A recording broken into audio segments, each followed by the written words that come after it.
Keeper on the beat.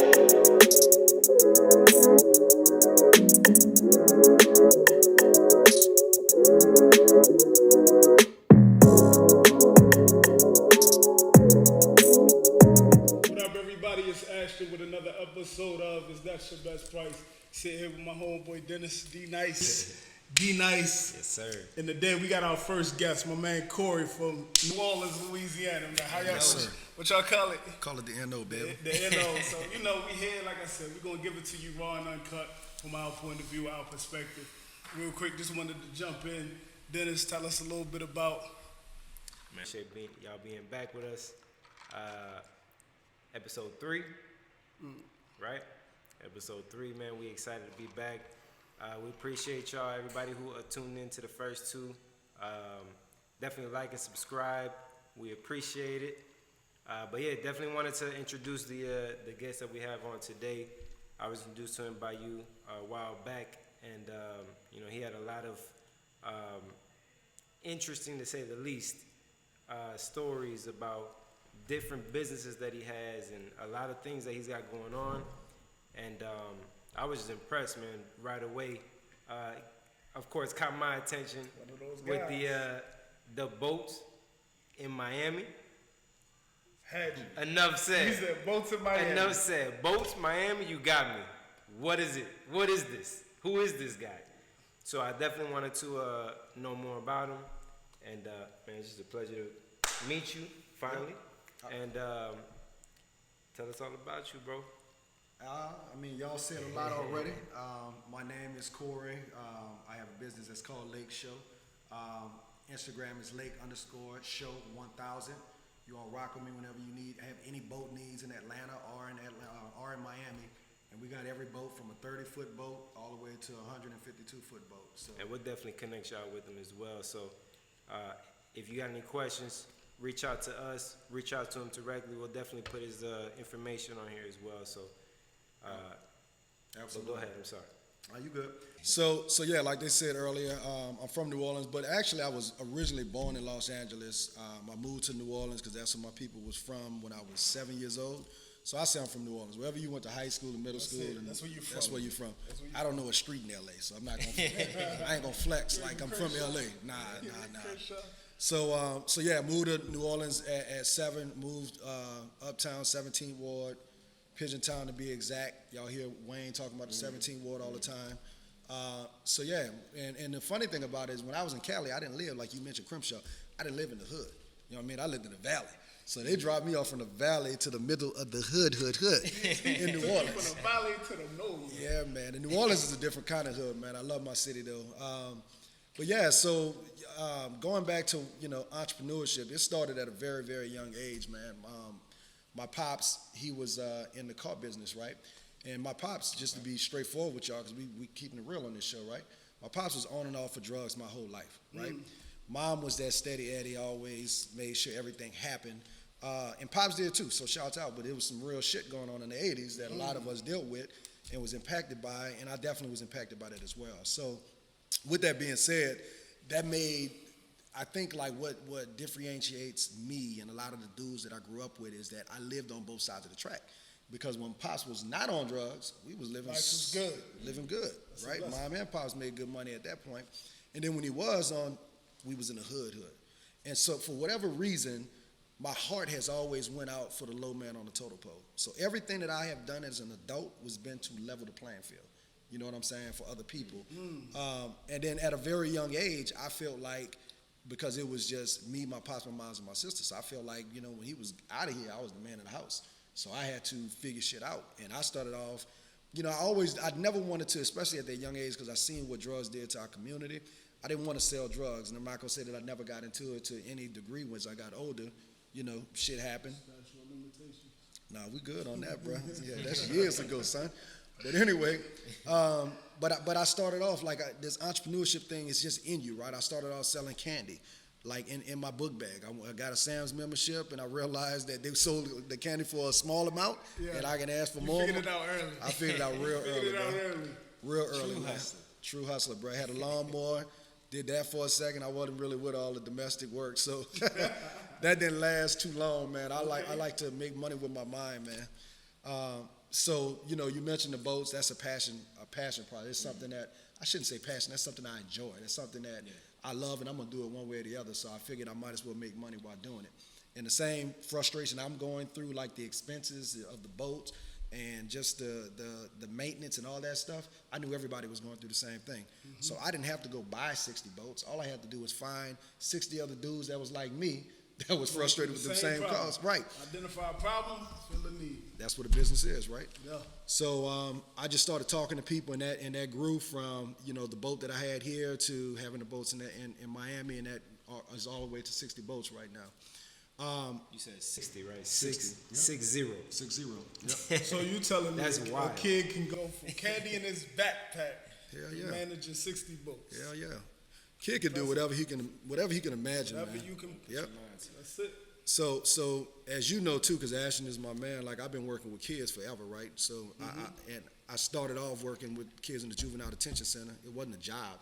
It was really just me giving back, because I knew it wasn't nothing different between me and them besides they got caught. You know what I'm saying?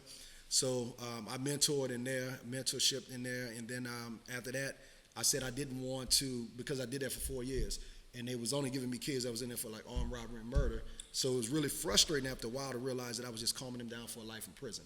So now I wanted to reach kids before they got to that point, right? Prevention work. Yep. So I started coaching, because I know, you know, kids ain't even coming to a church, but they'll go to a football field, they'll come to a basketball court. So I started coaching and just mentoring kids while I was doing it. Coaching to me was mentorship. You know what I'm saying? Yeah. It was like ministry, but it wasn't ministry. But I was doing God's work. You know what I'm saying, in those spaces. So then I stuck with those same group of kids, like that age group, and I trained kids. That turned into a business. That's how I turned something I love into a business. I started training athletes, and I've coached and trained people like Trevor Lawrence, Justin Fields. Like, I've had some of the best that's here in this northwest Atlanta area. And a lot of other dudes. I hate the name drop like that, but those are my kids also. But a lot of real good kids that got to college and got full scholarships in college. And that's what it was really about, man, is just getting these kids to that point where they can really see, you know, the finish line. Or not the finish line, but they can see the light at the end of the tunnel. So when my kids that I coached got to that college age, I realized that a lot of those kids that played football and played basketball, they were so passionate about the sport, they was going to college to play the sport instead of allowing the sport to pay for their education so they can think about the rest of their life. So that created my main business, right? I wanted to figure out, because tech was the industry that was taking off. I realized just from reading and doing research myself that tech was eliminating a lot of jobs, right? And a lot of, let's just be real, a lot of these dudes play football and play basketball. They don't end up getting a degree, and they were so focused on that they end up doing these rough jobs. You know what I'm saying? They didn't develop the skill set. Exactly. At the time. And those are the first jobs that are being eliminated. Yeah. So I wanted to let these kids know that you could get into tech. You can, you know, you don't have to be an engineer. I would love, you know, and there's so many kids that don't realize they're engineers, right? Like kids that are into music, that are making their own tracks at home, they don't realize it's an actual business. You know what I'm saying? So They can turn that into a business. they could turn into a business. Like every concert that you see, I don't care how big, how little, there's a dude that's sitting behind that board and he's making money. You know what I'm saying? So like kids just don't know how to connect those dots. You know what I'm saying? So I wanted to help them do that, man. And my sister, she was in technical recruiting, and she was just frustrated that there was no black and brown kids really in the space. So her and her oldest son, who was on his way to Morehouse, they started a business called STEM. At the time, I was working at the bank. So this is when I was in one of my corporate runs. I was the VP of Business Development at PNC Bank. And corporate was cool. I built that business, and then they got rid of that position across the board in the United States, and they wanted to move me to another position. And I just asked them to give me a severance because it wasn't the same, and I wasn't trying to make a lateral move because I knew that I did great in the role. So I ended up getting a severance, and I was just like, with the severance, I ain't going to look for no other job. I'm about to go full-fledged entrepreneurship. Yeah. So I just took that not so much leap of faith. Everybody wants to say, I just took this leap of faith. Y'all be smart, man. You know what I'm saying? Build your shit up and then jump into business. Start your business while you're working somewhere else. Build it up, scale it out to the point where it can just take over that income, and you're not, because at this age, once you have kids and responsibility, it's hard. Just like you mentioned earlier about, like, you know, that you wanted, or possibly like, why am I not doing some of this stuff? At this point, you're making good money in the car business. Now, how do you know when it's the right time, right? So one of my things before, as I was, getting older, was when is it the right time to say, okay, I've invested enough time in the corporate world. I need to just jump into my business, right? So when do you think is the right time? Is it like when you're making a certain amount of money, or when you feel like it's just at a dead end and you need to either make a decision one way or the other? I think Because I've heard it both ways, right? I've heard it where you can do it as a part-time hustle, right, until it grows and becomes what it is, or you gotta choose. If you're choosing to go to be a business owner, to jump into it and put all your time and dedication into that. So when do you think is the right time to make that jump? Either not a leap of faith, right, but make that decision, right? To just move on. It's a decision you got to make at the end of the I day. think A risk. it can work either way. I think that it's different for different people, right? Like, so for me in my situation, I was able to negotiate a nice severance, a nice length of time, so it wasn't as risky. So I tell my kids that I'm working with right now, and I think this is kind of answer your question as well, because this is the difference. A lot of kids, I don't see grown men for the most part with this perspective, but a lot of kids, I taught at Morehouse as well. That's one of my things that I did. And teaching entrepreneurship and running an innovation lab, every kid came in there with an idea, and their first thought process was, let me go get funding. And I'm thinking like, bro, ain't nobody about to invest in you, dog. Like, first of all, look at your skin, okay? And we gotta the reality is this, y'all. A black dude can have a great idea, and he can actually build out a product. He's still gonna struggle to get funding. A white dude can write a subpar idea on a fucking napkin, and he got a much better chance of getting full out funding. Different to playing start. field. So understanding, like, again, going back to what I said about leveling the playing field, so you just got to realize what you're up against. And when you understand what you're up against, you know how, like, you understand the rules to the game. Sorry about that. You understand the rules to the game, then you can easily figure out how to win the game. So back to answer your question, I tell them, go get one of these jobs, because my business, and I didn't kind of go into detail, help black and brown college students get into tech. And they can be on the marketing side, it can be on the engineering side, it can be on the sales side, so this kind of relates more to you.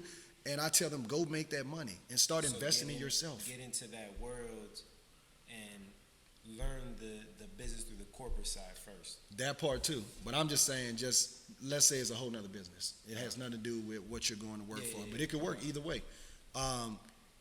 Go make some money. You're young right now. Hopefully you don't got a whole lot of responsibility and kids. Some people do. You can still do it too. I want them to be just as encouraged. But while you still don't have all that responsibility, you used to being a roommate and having plenty of people, you all come together, continue to live in a roommate situation, build your business. So you work from 9 to 5. What you doing from 5 to 11 at night? If you give your, I think right. you hitting on something, man. When you young, you got this opportunity, you got roommates, y'all can get together to put a party together, but let's get together to put a business together. Put a business together. Put a plan together, put a plan in place. When you sitting here, you young, you got these opportunities, make the most of it. I love what you just said. That's another thing I used to really, talk to the youth about is, because I would have one kid that's not a go-to-market guy. All of us are sales guys. We are go-to-market guys. Yeah. We have another set of kids that sit on the other side of the table that are engineers, smart. They can make your ideas into reality, right? But they're not the most social people. They don't know how to go and sell their product. They can make the product all day, but they don't know. Right. Come together. So that's all I did. When I ran the innovation lab at Morehouse, I would put 2 kids or 3 kids that don't even know each other. A lot of them had 3 different ideas. But I'm being the real right now. You all need to come together. Your ideas are not the exact same. They're similar enough that you all can build something, because one guy can build the product, if it's an app or whatever the case is. The other guy has the idea, and this other guy, he can go bring it to market. And it's important that you have that, unless you got one guy that could do all 3. But Which is rare. it's very rare. Which is rare. Yep. So to just tie back to that business, man, that business, I basically partnered with Facebook, Microsoft, Google, Instagram, Spotify, Pandora, you name it. Wow. Because what I did is I went to every HBCU in the country, and I got students to start a student organization of black and brown kids that was interested in tech. And it started off with just engineers.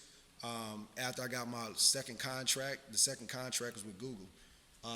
So, shouts out to Google. They still write a check to this day. And plenty of other companies now. But this was another lesson. The hardest time it is to get someone to buy into your business is when you're a unknown.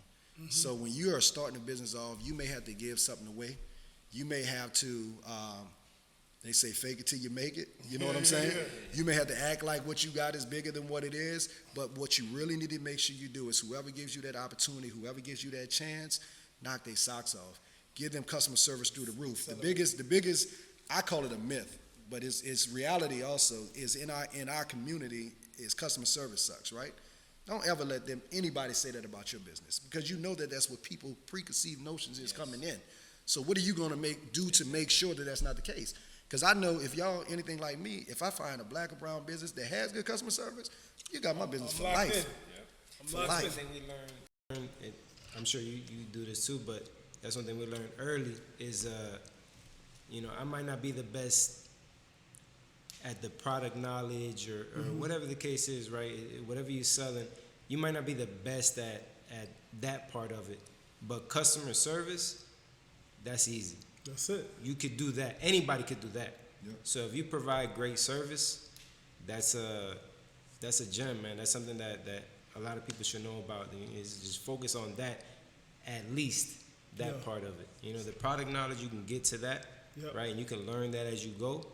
But that customer service part is definitely a major factor. So I think that's dope. I think that's dope that you went down that rabbit hole about that, because even us having these conversations right now, it's easy for us to say this because we all go to market guys, right? We're customer facing people. We know how to give me a good product, I can sell it, right? But so many people don't. And a lot of our youth, they have lost the art to communicate, right? So customer service is one way that you differentiate yourself. You separate yourself from the rest, especially if there's already this ongoing thing that says that when you go to a black business, you're not going to get good customer service. That's so easy. Just do what he said, and you separate yourself immediately. Another thing that I always tell everybody is there's this thing that's called, I call it, and I'm sure it's in the Hispanic community also, there's this thing that's called black skepticism, right? Yes. We're skeptics when it comes to us. Yes. You know what I mean? We got a black-owned business here today. What are we gonna get?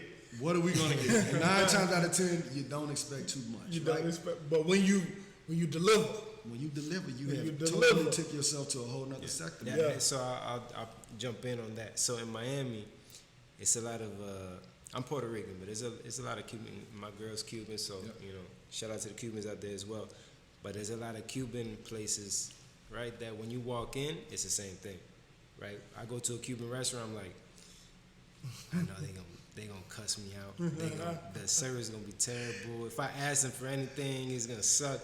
So when they give me that great service, I'm like, dang, I'm coming back. I'm coming back. I'm coming back, So- and that goes anywhere. If I go to a jet ski rental or a boat rental, right, and they provide great service, like I had one that, I rented a boat, forgot the name of the company, but I got their number, you're not and gonna I'll go forget. back to them because they gave me great service, right? So- So that was one thing that, to me, it's the easiest thing. So the moral of the story: if you got a black or brown business, if you can master customer service, You got something. you got something. At least you separating yourself From the rest. 95% From the expectation, of because the everybody expectations. expects black or brown business. I'm getting subpar customer service. So if you show up with customer service, you got something. So what you think are some great keys to customer service to kind of show the youth out there of where to start from, I think how to separate themselves? I think start off by just simplifying things, right? So under promise, over deliver. And to give you some keys underneath under promise and over deliver. And I think that when I say simplifying things, like focus on one thing, right? And do that really well. And don't feel like you got to give away everything. I think that's what a lot of new businesses do. They feel like they're separating themselves by giving you all kind of extra stuff. And you're setting yourself up for failure when you do that, right? Because you're doing a bunch of stuff that you technically really don't do. And that's also makes a business very hard to scale when you start doing, because I do this for this person, I do that for that person. Like, I am good at this, and I'm going to make sure that I add value and I sell my value at doing this alone. So I think that that's one thing. I think another thing is just communication, man. You know what I mean? Like, if you know that, like, say for instance in my industry, in the boat industry, right? If I know for a fact that my boat is running a few minutes behind and I know my people are going to be there, I am going to give them a call, 30 minutes out, and I'm over communicating with my captains, like even from Atlanta, in Miami, and I'm finding out exactly where you are. We're still on time or not, but if they're not, that's fine too, because it's not what you say, it's how you say it when you're communicating, right? And it's crazy that you say that too, because that only takes a few seconds, but it's so big. When the customer Because I've been appreciate there. I've been on the customer. Yeah. Sir, I've been on the customer end of that, Right. where a boat owner calls me, hey, the boat's running behind. Just letting you know, I know you got a big party with you. Just bear with me. No problem. Yep. Small message. Instead of Makes a when big I impact. show up at the dock and I Where got the 20 boat? people with me, yo, where the boat at? Where the They boat? looking at you Right? like, they looking at me crazy, and now I'm looking Yeah. at you like, damn, bro, like you let me down. So just Black owned communicate. business, Spanish owned business, like little things like that. Just the communication is a huge separation to a successful business and everybody else. So you're absolutely right. So you communicate that, you over communicate it, because people understand shit happens. You know what I'm saying? Yeah, of course. But then make it right. Like, that's another thing. We're so used to just thinking we could tell somebody, hey man, I messed up, and then it's all good. Yeah. Because in the back of that person's mind, it's not all good. They may have a great time on Exactly. the Yeah, boat. you running late, but Yeah. What They're you not- gotta do they're for not me? thinking I'm about 10 that. minutes late. I'm gonna give you an extra 30 minutes on the water. Right. On me. I'm gonna give you. I'm a comp a bottle. I've comped a whole nother charter to people when I know like things just didn't go well. yeah, that's Yeah. crazy. And that doesn't happen often at all, but just be prepared. And also, we make anthill into a mountain. You know what I'm saying? By making a bigger deal out of it than what it is. That's why I go back to saying it's not what you say, it's how you say it. It's only right? a big deal if you make it a big deal. Exactly. So just have that conversation, fix it. You know what I'm saying? Do something. Throw in a bottle. Like, I always keep bottles on my boat. So like, it's not for them, but if it needs to be for them, it will be for Yeah, them. I mean, you know don't what always have to give it away either. You could kind of communicate properly, right? And determine at that point if Yeah. that's needed, Yep. right? Yep. But at least the communication part is the beginning, right? Of the separating yourself from the average, Facts. right? Because most people ain't even gonna call. Exactly. Most people not gonna call. They're not gonna say nothing. They're gonna have you sitting there on the dock with 20 people with you, and now you looking crazy.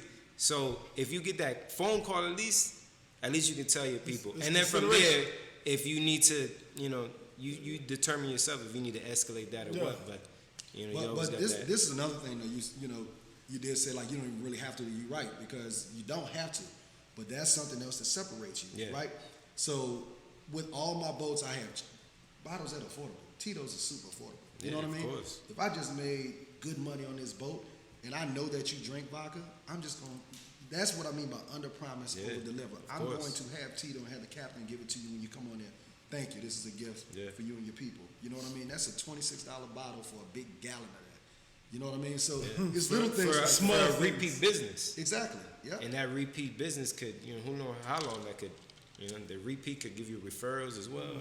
Oh, You we know all like kind of champagne things. and wine is so cheap, but it makes a big Yeah. difference Yeah, because it's nobody dope. else is giving them shit. Exactly. You're That's giving how, them something. that's how we went out on Valentine's Day, and the owner was like, "I'm gonna give you 2 bottles of champagne." Oh, to man. us, it was like, He got my business. "Oh, I appreciate that." I gotta keep You going looked at back that now. $5.99 Hey, you I'm like, damn, now I Yo, owe we you got now. bottles. I owe you now. Yo, Now I I gotta owe come you. back. Yeah. Yeah, I gotta come back. Yeah. So yeah, that definitely that speaks to what he was talking about. So little things like that, man, I think makes a world of a difference. Also, like follow up, right? Even when I was in sales, we all been in sales. People don't realize, man. One of the things that always separate me in sales when I was like the salesman, like working in corporate, I'm the salesman, of the year in a national company, and they put me in front of everybody in a sales conference. They want to know, what do you do different? I just actually follow up, and everybody like, damn, bro, come on, Give me something better. Yeah. Something else, but that's it. It's simple. Nobody understands It's that. easy. Follow up. That little follow up, that little Yo, phone call Yeah. is all you gotta do. Yeah. I came to see you yesterday. We had a conversation. People looking Follow for the up. keys, and they looking for like goes back to what he was saying in Yeah. the beginning. Just keep it simple. Yeah. Just make a phone call, because 95% of people ain't Not doing making it. that little phone call. Not doing it. They not, and we in the business, we know, like they're not making that phone call. So if you just do that, There that's you go. I sent the dude an extra email today, right? This is a dude from last week that I just really, I mean, I didn't drop the ball. I did everything I was supposed to do to that point. But he literally told me, I was waiting on you to get back with me.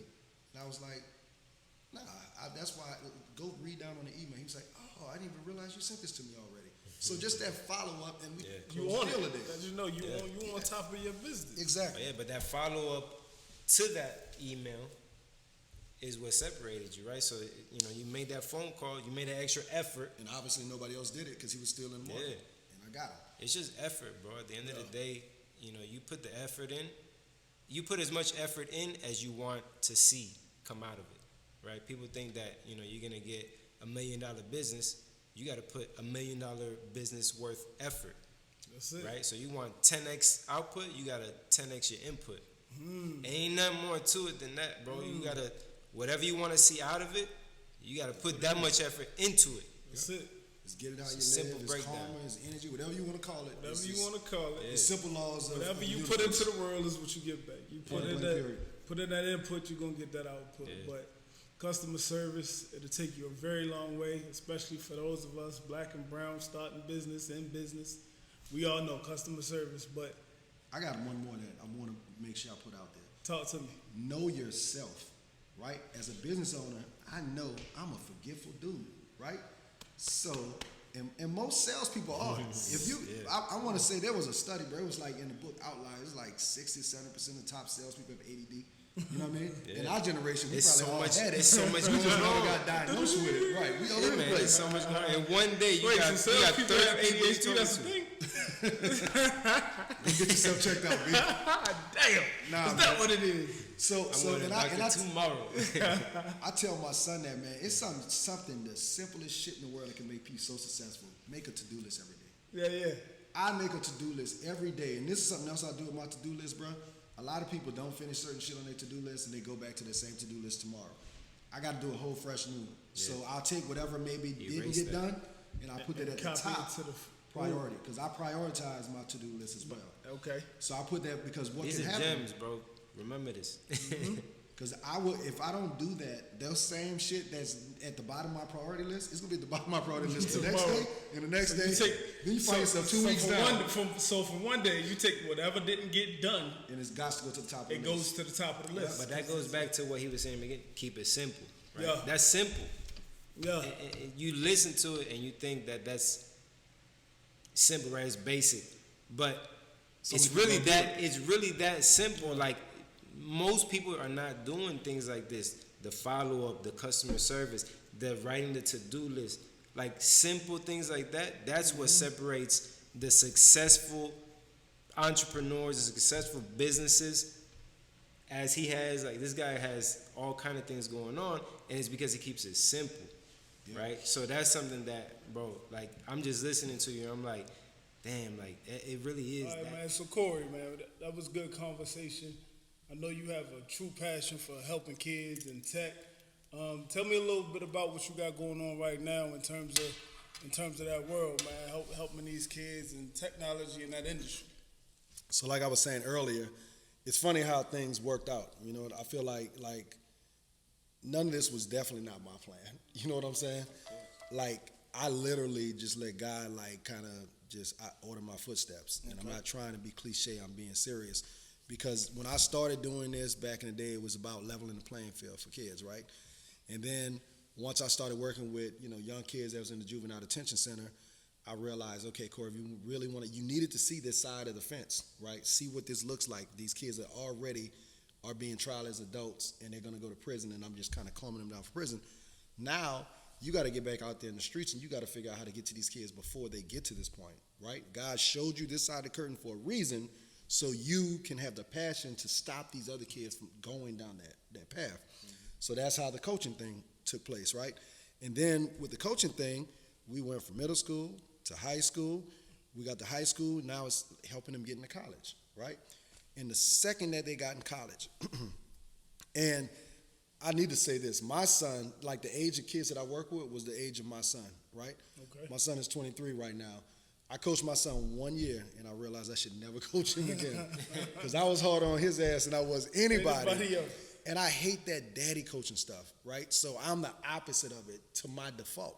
So, like, my son definitely should have went to the All-Star game that year. I was like, nope, he didn't make it. You know what I'm saying? But, you know, that passion made him tougher. But sometimes when I look back at it, I regret that. You know what I'm saying?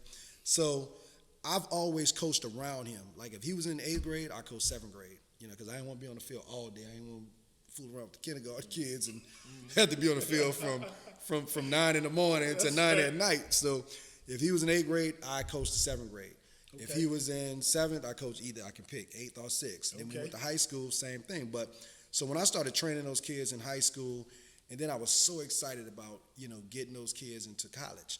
And then when I realized so many of those kids, because I almost went on this journey with them, so many of those kids get to college and not really know why they're there, what they're going to do next. Because when you look at just the statistics, right, and this is a big thing in our community, you know, it's funny that we end up having this conversation. Mm-hmm.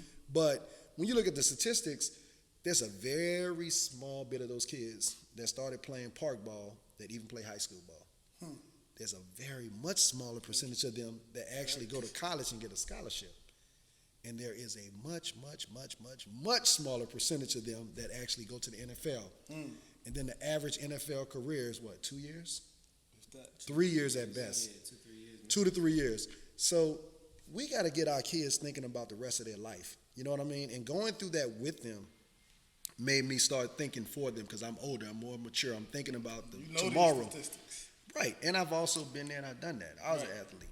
So I started working with the kids in tech because my sister, like I mentioned to you all earlier, was already doing diversity recruiting for major tech companies, and she saw the disparity in black and brown kids that was actually getting hired. So they started their business. I invested in their business, and then when I got the severance that I'll talk about, I decided to go there full time because my sister was a good creator. Her son was just there to just help and learn. She needed that go-to-market dude, like how we said we need to partner people together. I was the go-to-market person. Exactly. Okay. So I moved over with her when I got that severance, and it was just like from that point forward, it was full-time. And once I got in, it was like, we ain't losing. You know what I mean? And my sister's brilliant. She way smarter than me. You know what I'm saying? She went to like the best schools in the city. I went to the school where I had to walk through the metal detector. They invested in her education. Yeah, but hey, to their defense, they should have. They should have. Yeah, right? Smart money. Exactly. My mom would take a smart bet. And they knew I could handle it. Right, you know what I mean? that's right. That's what I like to tell myself at least. But anyway, long story short, so I got in full-fledged with them, and we started doing these CEO tours, right? We take like give you for instance the CEO of SurveyMonkey. We brought him to the Southeast HBCU tour.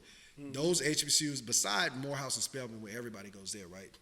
Those HBCUs had never seen a CEO like Claflin, which is in South Carolina, small HBCU right next to South Carolina State. South Carolina State is another one. We go there, we pack the house out like the Beatles is in the building, right? Mm-hmm. Because those kids have never seen a tech CEO on their campus. And funny story, and I'll just go back to SurveyMonkey. SurveyMonkey to this day, they're there, and I communicate with them often, even though we don't do business anymore. Out of all of the recruitment that they've done across the board at Cal Berkeley and USC and all those schools on the West Coast, because they're on the West Coast, they're in Silicon Valley, they have never seen the type of tenure that they've seen at the school like Claflin. The last I checked, this was 2016, y'all. No, 2015. Every one of them students that got a job there still work there, and they have promoted, like they have went up to management roles, to leadership roles, but they never left. They were retained and they grew. And then when you go back, and like when I had these conversations with upper management, and you talk about those kids again at Cal Berkeley and at, you know, all these Stanford, these schools that they focus on, them kids are kind of like, you know, and shout out to Morehouse. I worked there for 3 years, so I love y'all. But y'all got options. And a lot of those small schools, they don't have options. The only people that really kind of recruit them are like local companies. So you can come there with a computer engineer job and you just end up working for the government. You know, no problem with working for the government. But a lot of these kids want to work for companies that they like are household names, you know, apps that they're on. You dig? So when those kids got at Survey Monkey, because we focused at Claflin, when I seen that Claflin like latched on and they latched back, that's been their, like, they didn't even need me no more. That's why we're not doing business no more. They are getting kids from Claflin nonstop. So my point is this: if I go to 1,000 tech companies, 999 of them tell me when I ask them, what are you doing for diversity recruiting? They say that I go to Morehouse, Spelman, and I go to Howard. Some of them may say North Carolina A&T because they know now they got a great engineering program. Very few say that, and some say FAMU. But that's it for diversity recruiting, right? So You got a million other HBCUs out there. that's how I hacked the game. It was that simple, bro. Sometimes you look at these big companies, you like, how did y'all not figure this out, Right. right? But most of the people that are hired at those companies that are black and brown, they went to Morehouse Spelman. So it's no different than what we see with white folks. You go back and you find people that look like you, that remind you of you when you were young, and usually they're at the same school that you went to, the fraternity that you was in, or whatever the case is. We got to get a bigger perspective. And I'm not mad that y'all didn't get the bigger perspective because that gave me an alley to start a business. So you figured out that was the problem that they need to solve. That was the problem. And so it goes back to your entrepreneurship. Yep. Right, so And the that's- purpose behind entrepreneurship is solving problems, Yeah. right? So, long story short, what we did is we started student organizations at all the HBCUs in the country, pretty much. A few of them since 2016 have already died off, so we need to support our HBCUs, y'all. But we started student organizations, and I did it with the students. I didn't try to go. I started off trying to go through like the provost and the president, and it just took too long for me. Grassroots. Grassroots. The students are their customer. People move when their customer says move, especially when a group of customers say let's move, right? So we started student organizations. I got approved almost on every campus. Then I realized very quickly that a lot of our kids didn't just go to HBCUs, right? They went to HSIs, historical Spanish institutions. They went to PWIs. I went to a PWI, right? So we started, you know, putting student organizations at, you know, the LSUs of the world, SEC schools, ACC schools. So you branched out from the HBCUs and HSUs Yep. to HSIs. HSIs, I'm Yep. sorry, and then the PWIs Yep. as well. So you branched out to all those different colleges. Everywhere where I've seen a need. And the last place that I end up at is a place that I didn't think there was a need, is like Ivy League schools. So like y'all would think that if somebody goes to Harvard or they go to Columbia or MIT, they straight. When I started talking to those students built the biggest organizations on their campus. Because one thing that no company is doing at those schools is doing diversity recruiting.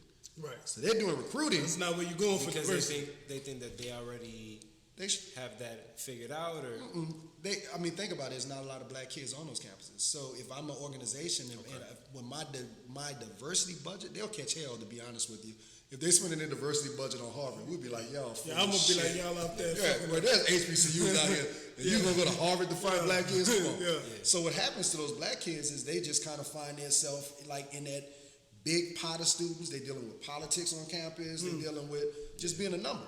And I just never thought that was ever be the case. So it's tough because then why would they want to go to that school if they can't get any help or anything like that? So I mean, still, we all know having that on your resume means a lot, right? So even when I got them in my program, and I'm just gonna be straight, I'm gonna keep it funky with y'all.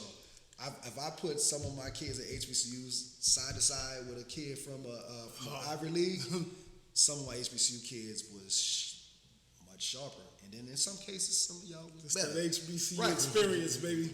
But I'm just being real. Like Yeah. we did this. Like so, Spike Lee came to one of my events, and he went to Morehouse, and he started this whole big chant about the house and this, that, and the third. And then he started a little competition between the Harvard dude and the Morehouse dude, and the Morehouse dude ran circles around him. Of course. But not to say that people, you know, of any color from Harvard is not excellent and about to change the world. The advantage that you have with a lot of HBCUs are those kids have been through a struggle, right? So a lot of those kids come from our neighborhoods, the hood, the trenches or whatever. Yeah.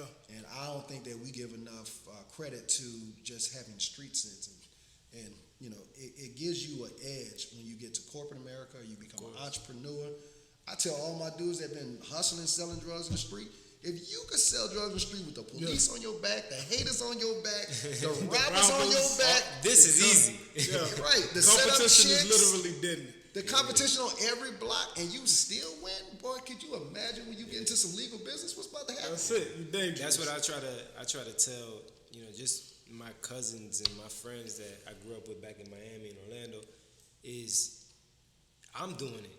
Yeah. Like, y'all grew up with me. Y'all know where I came from. Like, I'm doing it. So, like, ask me if you have any questions. Like, if you're trying to like really get legit with this and move and grow, just ask me, because they see me and they're like, damn, D, like, you doing this and you doing that. And I'm like, bro, I'm just like going back to what you were saying, like just keeping it simple, just taking the risk at calculated times and just growing. And yeah, man, it's. I got a question for both of y'all. Talk to I'm me. gonna ask y'all a question on y'all shit. And I'm gonna give a real quick answer for myself so you can kind of see where I'm going from it, because I think we all have different perspectives, and our different perspectives helps your audience because they all come from different backgrounds. If you can like put your finger on one thing that, because you sound like you came from the hood in Miami, right? You came from the hood in Baltimore. I came from the hood in New Orleans. That's three of the roughest cities in America, right? And we're all sitting here today as successful family men, businessmen that are doing well. What would you say is the difference? And I'm not at all trying to, gaslight our homies that didn't make it, but what made you get out? And I'm gonna start off by answering the question. And for me, in my family, I mentioned to y'all earlier that I lived on both sides of the track. So when I lived on this side of the track, it's so easy for me to make a decision that I want to be over here more than I want to be over here. But my heart has always been over here, so that's why y'all doing this. Y'all want to look out for dudes that's over here to help them get over here. Yeah. And that's the same thing with me. But the other side of it is, for me personally, is that I had like a family, like I had aunties that live in different states. Like, so we traveled. I seen Chicago. I had family in Texas. I had family, I'm from LA and I have a lot of family there. I think traveling and exposure was the biggest difference for me, because even though I had to come back to the hood at the end of the day, I knew when I was old enough to make my own decision that the world was bigger than just uptown New Orleans. And I know for a fact, like I even have first cousins that shout out to my little cousin Dallas, rest in peace Dallas. My little cousin he lived with his other grandma on the other side, and it was 16 people in a 2-bedroom house, right? And we lived a block away from each other. When he would come to my house, once we finally moved out the hood, when I say we was on both sides of the track, I'd be like, man, hop in the bed. And he was like, nah, dog, I'm on the floor. And I'm like, nah, bro, there's a room, I got big ass bed, get in bed, you know what I'm saying? And he was just like, bro, I'm telling you, I'm not even comfortable in the bed. And then when I thought about it, my own first cousin, I loved it that. Like he always slept on the floor. So he meant it when he said he was more comfortable on the fucking floor. So long story short, I know that I was exposed to other things, right? And that's what I try to do with these kids, is like give them early exposure. Show them, bring these kids, to our event at South by Southwest that you know about. Get them outside of HBCU. Like, bruh, a good 30% of them kids ain't never even caught a flight before. So you realize that you're introducing the world to them for the first time. And when you get here, I love it. I'm about to show you all the world I can show you in a short period of time. So that's what I think. I want to hear from you all with different perspectives. You literally, like, we brothers are literally the same story, man. Exposure was everything for me. Yep. I grew up in a neighborhood where a lot of my homeboys didn't have the same opportunities. My mother made sure I traveled. She made sure I was around other people. Even if she couldn't do it, she made sure I saw what it looked like. Your auntie, somebody, right? Somebody. If it wasn't her, somebody. So I was exposed to different key pivotal people in my life that was like, yo, there's way more to life than that little block that you think. I got a cousin right now. She was like, all your friends stupid. I was like, nah, this the world right here. She like, nah, all your friends stupid. Like, yo, she hit me. It was around SAT time. She's like, so did you take the SAT? No. Did any of your friends take the SAT? No. But she exposed. She said, let me introduce you to some people. And she was like, yo, she would call people that were my age that were doing different things. Like, what are you doing this weekend? I'm studying for the SAT. I'm like, oh, so I guess this thing is real, right? But it's exposure. It's people that care enough about you to show you just a glimpse of something different. That's all you need to see. And that was what opened my mind and wanting more. And literally, when I graduated high school, I think I was in Baltimore City 2 to 3 weeks after graduation. Before I got out, I went to Tallahassee, Florida. Yep. In Tallahassee, Florida, shout out to FAMU, shout out to Florida State, shout out to Tallahassee Community College. I couldn't go down there talking the same thing I was talking to Baltimore City, because everybody in that college town is there for college business. Yeah. So me talking Baltimore City shit is getting me nowhere.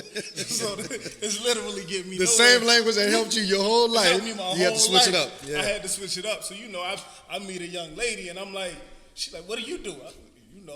You and you do. You too. I'm up on the avenue. She don't want to hear that. She don't want to hear that. So So it's- Baltimore slang. Shouts out to B-Boy. Baltimore City all day, baby. So just being exposed. My mother made sure I left leaving home. I think there's beauty in leaving home. I think there's exposure in leaving home, like getting out of your neighborhood. So literally being in Tallahassee and my Baltimore tricks wasn't working, and realizing that what my cousin told me, your friends are stupid. Like, goddamn, we kind of were, because we weren't exposed. Yep. So when I got down to Tallahassee and everybody's in school, and when they ask me what I'm doing, and I tell you I'm not taking a class, like, you want to hear what courses I'm taking, I'm like, well, shit, let me go to Tallahassee Community College. Let me figure enroll. this thing out, Let me right. figure this thing out. So that took me to another step, like, okay. And then from Tallahassee, I still couldn't get it right. Even in Tallahassee's a big party town. You got a whole bunch of college kids doing Yes, college sir. shit. So good times. Anybody that been with me in the mood, you know what it is. But from Tallahassee, I was partying too much. Still had to go to a smaller town where a little bit less was going on. I ended up moving up to North Carolina. Went to Livingstone College. Shout out to LC. That's an HBCU, right? HBCU, founded by the AME Zion Church. Shout out to the AME Zion Church. I had a student organization there, big dog. That's right. I appreciate you coming to the campus showing Absolutely. love. But being on that campus, and there were also, I got to shout out Omega Psi Phi, because there were key men in my life growing up that made an impact, that spoke a word into my life. And it just so happened when I got to Livingstone College that I realized all of these key people that showed up, my pastor, my father's pastor, a couple mentors, a couple guys that had mentor programs, they were all members of Omega Psi Phi. So when I got to Livingstone College, naturally I saw the frat. I'm like, oh, okay, that's what that is. Yeah. Pledge It got the- real. It got real. It all came full circle when I saw what the organization was about. So exposure, bro. Dope. So even though I didn't take it serious in the moment back in Baltimore City, when these guys would come through and drop a jewel in my life, when you get to a certain point, it all comes full circle. It's like there's no other choice, So You know what I love about what you just said, though, bro? what's that? Is that, and I know this because I know you, right? Just the level of self-awareness, like to say that there's some dudes is real egoistic that'll be like, man, because I know I have friends, like we all have friends like this, like, man, I pulled out my own bootstraps and I made it happen, blah, blah, blah. We are both like humble enough to understand that it was strictly because somebody invested in us. Somebody Auntie, dropped the seed. your mama, your grandmother, whoever. Even my youth minister, like when I was bad as hell as a kid. I mentioned that. I did say the only difference between me and them dudes in jail was they got caught. I didn't. But I was that kid that, my friends' mothers didn't want them hanging with me because they thought that I was trouble. You know what I'm saying? I was just a curious kid. I was a kid that just, I was in my own world until somebody encouraged me to think outside of the box. So all it takes is one person. And I think that like just if I don't leave anything else with y'all audience, be that one person to somebody. You know what I'm saying? Find somebody and grab them and just like pull them up. Like it's so easy for us to talk about the dudes on the corner that look like this, looking like that. Like what are you doing to change that's your damn community? One thing that we all know, help ain't on the way. It's up to us. Up to us. You gotta be the one. Yeah. That's it. So I want to know from you too, because you're from the other side. Like I feel like we're all brothers, right? Hispanic, black. Yeah. If anything, we go through so much shit in this country and every other I place. grew up that we're at. around people like y'all all day, so it's nothing new for me. But to me, I was a little different from y'all, right? Like I hear, college background with y'all, and Barely with me. I never We made had it, that. I never had that, opportunity or anything like that. Like college was never a thought in my mind. It was like you better graduate high school, and which I, shout out to all my people who got the GEDs and all that. Shout out. But yeah, so that was more of a transition to me. I got arrested when I was 18. I talked about this before, but that was a turning point for me when I had to decide, like, do I want to keep going this route, or, you know, how can you transition? Like, in my mind, I was like, I'm better than this. I know I need to grow. I need to figure out a way to get out of this path that I'm on. There's got to be a better way. And so it took me a little bit to figure it out, but to me, the only way that I could get there was getting out of that city, getting out of the environment. So That was a common thread too, right? yeah, going back to what you were saying before, you know, getting out of that city and growing outside of your environment. Comfort zones. Yeah, outside of your comfort zone. You know, moving to Atlanta to me was mind blowing. You know, a whole new environment, a whole new scenery, a whole new me. Yeah, me too. Right? And it was like I could start over, start fresh. I can make I'm the master of my story, right? I'm the creator of my story. What do I want to do with it, right? This is a fresh blank page. What I'm gonna do with this? And you know, I just started from the ground up, you know, and then I started working. As I was saying before, I was a car washer, which is the common thread that we had. Just working as a car washer at the bottom of the totem pole, and working, you know, 2 jobs, multiple jobs, and just keep going from there and getting to where we are now. I look back at it and I'm like, that's crazy. Like the journey that we went on, man, is crazy from where we started to where we are to where we going. You know, doing this with these cameras and all this is It's different. totally Out new. of the comfort zone. This is totally out of the comfort zone, but that was the goal that I had to myself and that I had to you this year was, let's get out of our comfort zone. Let's get out of that bubble that we in, right? The structure, the comfort, that go to work 9 to 5 mentality. Let's get out of that. Let's totally shake it up. Shake it And up. we doing it, you know, and we doing it little by little. You know, we learning every day. This is not totally structured, right? Yeah. But you know, we learn as we go. So I feel like with that, That's dope that you had growing, that perspective because, you know, me and this dude went to school, right? But me and him laughed when we was offset earlier, like we fumbled our way out of school. You know what I'm saying? But the majority of people from our communities, both of our communities, they don't go to college, especially black men, Hispanic men, right? Like I know in our community, black women, and you know, lately have been graduating higher than any other ethnicity or any other gender, anything across the realm. So shout out to black women. We appreciate what y'all doing. Y'all keep winning. We appreciate you. And y'all dragging us along the way, but we appreciate it. But so like that's not the norm, and your story is more of the norm. So I think that it's dope that we laid out the different perspectives for people. That's facts, man. Honestly, bros, I'm proud of every last one of you. Like I appreciate you, Cole, for being the first one on the show, coming appreciate y'all through, having me. sharing your journey, dropping your jewels, sharing your wisdom, and giving us your story. D, we on this mission together. you already know. But I think the main thing too is, however you get there, whatever it takes to get there, just make sure you stay focused. Yeah. Right? Being determined is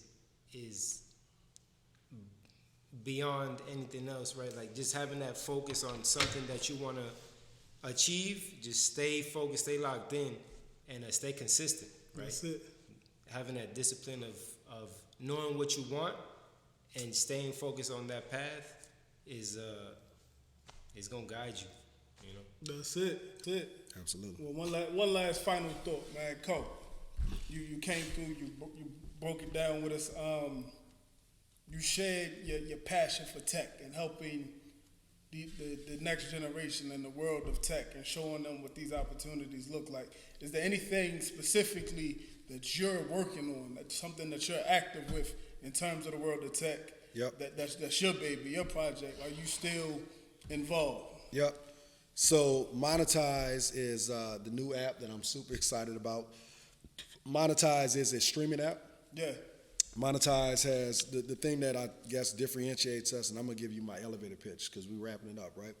Is Monetize is, if you can imagine Netflix, Apple Music, and GameStop gaming app all in one place. That's what Monetize is. And just recently, we've added live TV. So we're disrupting a lot of different industries for one price, one subscription. Essentially a one-stop shop. A one-stop shop, but this is live TV in it. That's crazy. but we're talking about being entrepreneurs, right? This is the difference is my app is allowing people to be entrepreneurs. So we're in a gig economy. You all familiar with the gig industry? Gigs like for people who don't know, like your Uber drivers, your DoorDash people, the list goes on and on. We're in that's like the young, I would say like from 18 to 25, if they're in college, that's what they're doing, right? They want to find side hustles. One thing I can give them shouts out on is that they ain't about putting all the eggs in one basket, period. Yeah. Because I'm saying, them same kids, I get these good-ass jobs at Google that's making like $150,000 to $250,000 right out of college. They still will go do DoorDash and do this, that, and the third. Right. So we are the DoorDash of the entertainment industry. So basically, anybody, we have like, if you all are familiar with Clubhouse, it's an invite only. We have an invite only business model. And all you do is, so this is the app itself. All you do is you go, once you download it, just like Facebook, you download, that's the app, ladies and gentlemen. So you download the app, you get a profile just like Facebook or anything else. I wasn't on the right screen. For y'all, I just want y'all to see the app. You know, it's the baby, so I'm feeling it. I want y'all to see the aesthetics of it. Of course, we're gonna put all the links and the information in there as well. So, But I'm gonna do y'all one even more solid than that. So the biggest difference is, instead of us spending a lot of money on marketing, we're giving the marketing dollars back. So you get up to 20% of everyone who you invite who subscribes, and we got just as many tracks as Apple Music, Spotify, Pandora. I'm putting that on the record. We got just as many tracks. We got over 50 million tracks. We got movies that are like Netflix style movies. referrals that you put out there, you getting that back percentage wise. Right. Everybody who you invite, you're getting paid a percentage of their We're gonna subscription. put that referral link out there. Yeah, I'm not gonna show y'all my link because you need a link to get in. They're gonna share their link. Going to share it with you so they can get it. Don't They worry can about get it. it We got you first. covered. They can get it first through our channel. So you saying our viewers will be able to click our link and Yep. have access to it first. Exactly. And that's how we're growing so quick. We just hit 1 million subscribers, and we hit it because a bunch of influencers. Influencers realize that even if you're like a big artist, right? Like let's say someone as big as Puffy, right? He knows that he's not making this kind of money on no streaming. You know, streaming is now pennies on the dollar. They're making more money doing concerts and stuff like that. So for the first time ever, we're allowing the subscriber to take part of. Be like affiliate. It's like affiliate, but it's like you're really getting like, it's like you have publishing on this stuff because you're getting higher percentage of somebody who has publishing on all of that across the board. And we just added live TV as well. So real excited about the app. The app is taking off. It's called Monetize app. These guys will share their link, and then you start sharing links with all of the people that are connected to you and start making money. The first, if nothing else, send it to enough people where it pays for itself. So you can get rid of your cable bill. You can get rid of, I'm not even gonna say get rid of other apps because right now I have multiple apps. I got, Netflix, I got Amazon, and we giving them free advertisement. It's all good. But I'm not trying to replace those apps because there's a place for all of them. When we did our research, we realized people may get on each app twice a month to watch one movie a piece. Like when you think about your own, screen time with those apps, that's about all y'all probably doing. Like I go to Stars just to watch DMF, right? Like every app you go to almost for one show or one movie. You going back to basics though, as far as you finding a problem. Yep. And you solving the problem. You solving it. You solving it right there with that. I mean, with the gaming and the videos and the live streaming. I mean, that's everybody that I know. Everybody that I know goes to all that. I mean, it's entertainment at the end of the day. So we're finally able to tap that's into dope, the entertainment man. industry Shout out and to make some you, money, bro. bro. You a entrepreneur to the T. To the T. Exactly what you think of when you think of entrepreneur. Like, what is the definition of an entrepreneur? That's Corey. That's Corey. Let me say one more thing too This guy before y'all wrap up. I am a person that's kind of like all over the place, right? And I realize that about me. Everybody can't do this. Everybody's not Corey. But I'm telling you that for me personally, like I have to be busy. I have to be rolling. I have to have a lot of things going. But I also totally respect that person that finds one thing that they're really good at. do They it well. lock in. Lock they in do and it do it well. well. Perfect your craft. Exactly. But then on the other side, like going back to the youth and the kids, they like to, spread their stuff. I like to spread it out as well. Sometimes as well, it takes taking those risks in different places to figure out what you do like. Yep. Right? And then once you figure out what you Then like, focus. what you like, what makes you happy, lock in on that, focus on that, and then take that to wherever you can. That's it. Grow it as far as you can. So, bro, this man is I've learned a lot from you just from these conversations that we've had today. Yep. I'm impressed. I appreciate it. I'm man. impressed, bro, and I've seen a lot. I've been through a lot in my life, and man, I'm impressed, bro. That's a great story. Huge risk taker. I thought I took a lot of risk just from my story and my background and where I came from and where I'm at now. And now I know I gotta change my game. I gotta change my perspective. I gotta step it up. I gotta take more risks. You gotta open the market up. Because I mean, at the end of the day, like you gotta know, where the competition is and where people are taking it, right? And figure out what that next step is, to what that next encourage move is, to encourage, to motivate yourself, right? So I'm listening to you and I'm motivated, bro. I'm ready. And that, As soon as the cameras turn off, bro, I'm locking in. Let's go. I'm Let's ready. go. that's the other thing too, man. Make sure, this is my last tidbit I want to tell everybody. Be a student. One more thing. Be a student for life. Don't ever think you know it all. Constantly grow, constantly get more knowledge, constantly read. Read books, y'all. All the knowledge that y'all looking for is in the book, I promise you. That's it. Well, I think we covered a good bit of ground today, my brothers, man. I'm honored. I'm blessed to be sitting next to you all. I appreciate everybody who tuned in. Another episode of Is That Your Best Price? We here, again, it's from the culture, for the culture. Anybody that's looking to get into sales or entrepreneurship, this is the perfect place. I'm looking to grow with you. I appreciate you giving us the opportunity to grow with you all. So, Make sure y'all like, subscribe, check in, We appreciate y'all. Man. Help us out. monetize. So Monetize Lake Show Rentals. We're gonna Lake throw Show. all that. We're gonna throw all that in here as well. Yeah, Lake Show, and then my diversity is STEM/good people /OHUB business ventures. We getting it done. We trying to level the playing field for our people, y'all. Oh yeah. that's it. Help ain't on the way. Help ain't on the way. We are the help, man. Good talk. Yeah. Cole, My guy. D. Yes, sir. I think that's a wrap, my brothers. Absolutely. It's a pleasure. Yes, sir. All right, this is past my bedtime. It's mine. Luckily, I work late. I'm gonna be up all night editing. So. Luckily, I work late tomorrow. Luckily, I stay up late. So. Keep it on.